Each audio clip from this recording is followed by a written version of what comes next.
Hey, what's up, guys? Just pulled into the Orange Park Best Bet. So there's a dog track here and stuff. It's a smaller poker room, not as big as the other Best Bet in Jacksonville, but should be good action. We're close by, and it's about 1 o'clock on Saturday. We woke up about 8:30 this morning after staying up till about 3 to help a buddy roof his parents' house. So we did that till noon. Prescott's, shout out. And now we're going to come over here and play cards, watch the Arsenal game, probably play till 4 or 5, and then catch like a nice 2-hour nap, and then get back at it again tonight. So see you guys later. Hopefully we run good. So in this hand, we have 5 of diamonds, 5 of hearts, and we call after there's a straddle, a limp, and a raise to 25, and we are in under the gun +2. We call, and we go 6 ways to a flop. The flop is King, 7, 5, 2 clubs, and we elect to check here, which is definitely non-standard. And luckily someone continues behind us for 50 and gets 3 callers. So now the pot is $302, and we've got exactly 300 behind. So we kind of butchered this hand here, and we have to jam. And if you have a flush draw, you have the right odds to call. Luckily the king is a club, so it's hard to have top pair and a flush draw / impossible. But ace 7 and like 6-8 of clubs, 6-4 of clubs, and probably ace queen of clubs, any ace of clubs, with another club's getting it in here. Everyone folds. It just, I wonder if I would have bet a more standard amount, like 80, what would have happened, but not really sure. Kind of butchered the whole hand, and really don't like the way I played it.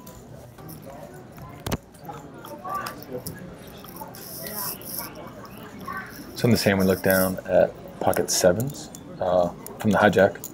Under the gun opens to 20, middle position calls 20, and we just call.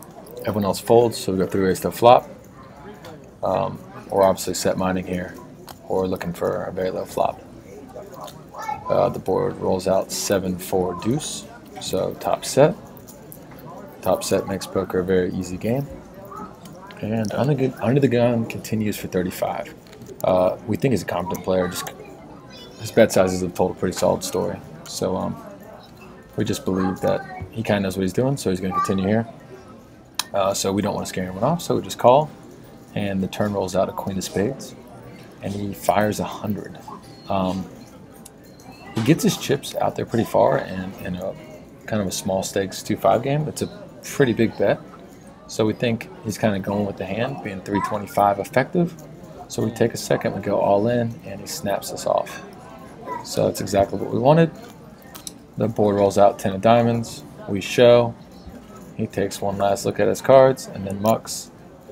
And now the dealer's just counting up some chips here. Not exactly sure what he had, but I would say ace queen minimum, or if he didn't have a made hand, he had like a combo draw, like a 6-5 of hearts, or a 6-8 of hearts, or a 3-5 of hearts, or something like that. Ace-5 of hearts. But very nice little pot. So, no complaints. So in this hand, we look down at pocket queens, suited queens, 2 black queens, and we make it 25 from the button with 1 limper. The big blind calls, and so does the limper. So we're going through raise the flop. There's $77 in the flop, $77 in the pot, and the flop comes ace 5-4 with 2 diamonds. This is a great place for us to check back here, because poker, we only make money when worse hands call and better hands fold, and it's hard to do that on this board. I don't think we're going to want to lay down kings. So we check. Checks around us again on the turn, and the turn's actually a good card, 10 of spades. So then there's 2 flush draws, and 10 could actually hit some people's range. So we just elect to bet small. We make it 25, and the limper, or the hijack, calls. So we go to the river. Obviously, we're folding some rivers here if he leads strong, but it comes to 9 of clubs, and he instant checks, and we just check and roll over. We're happy just to get 1 small street of value there. The turn is where I would recommend getting that street, and when we have like second pair to the board. So continuing with our we only play pairs strategy tonight, we look down at pocket kings. This is right after having pocket queens, and under the gun opens the 45, and she's playing, I don't know, 120 total. So folds around us, and we're going to raise to 110. She snaps. We say we have kings. She shows 8s, and we hold. This is one of those situations where if I had aces, I'd be much more likely to call and not raise. But with kings, we're just happy to get it in and go heads up to a flop. We don't want any reason at 1 a.m. for someone to want to play ace-3 of clubs, or ace-5 of spades or something like that. So we're happy to raise and get a heads up.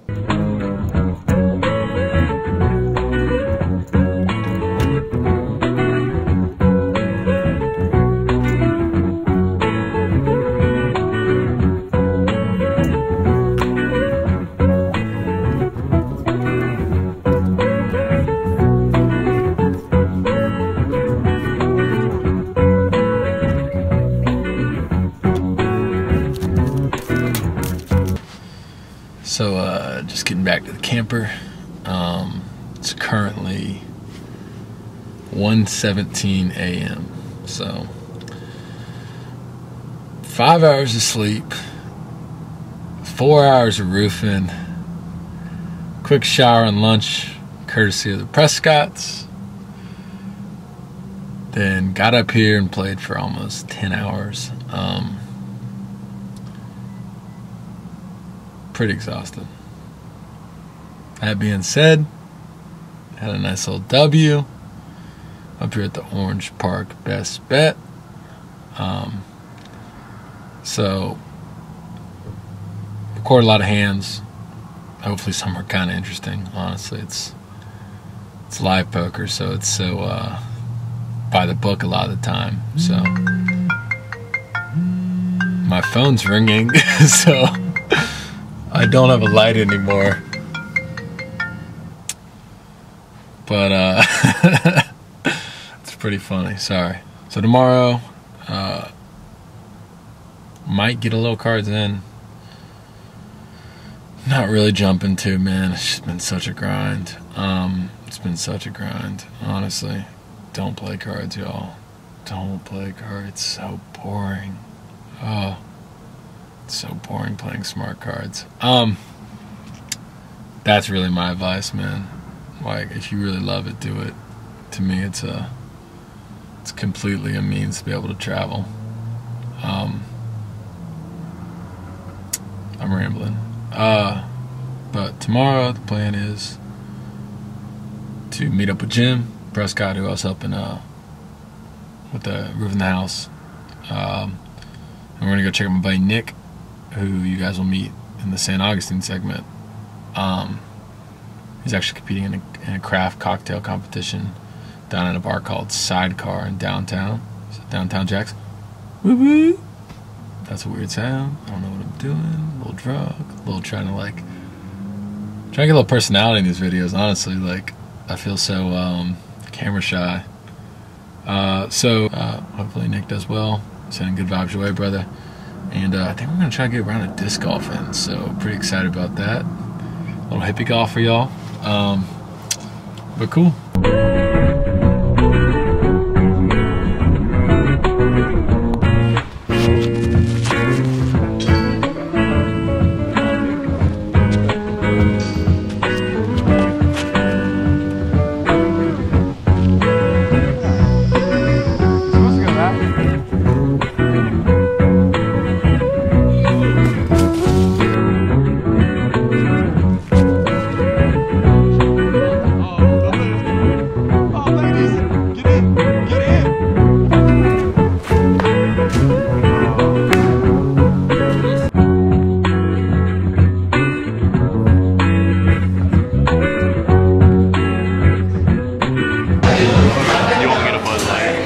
What? You won't get a Bud Light.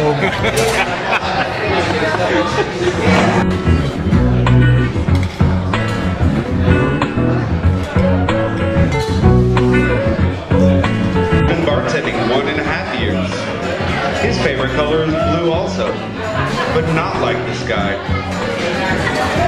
His favorite drink is a Sazerac, and his coworkers say that he's a very stable-minded individual that comes from the finance world. But we like him to tear it up behind the bar, so get to it, Nicholas, and good luck. Let's get it, Nick. How's everybody doing? Yeah. So my name is Nick. I work at Oddbirds in St Augustine, right across the street from the floor. That gentleman over there is showing off my cocktail. It's called Mine That Bird. The inspiration for this was the 2009 Kentucky Derby winner, Mine That Bird. It's underdog, 50-to-1 odds. I actually watched a YouTube video of this. I don't recall it. I actually mentioned his name twice in a race. One about a minute in. He's in the middle of the pack. The next time I mentioned it, he's about 3 or 4 seconds in the lead. So it's pretty inspiring. An underdog.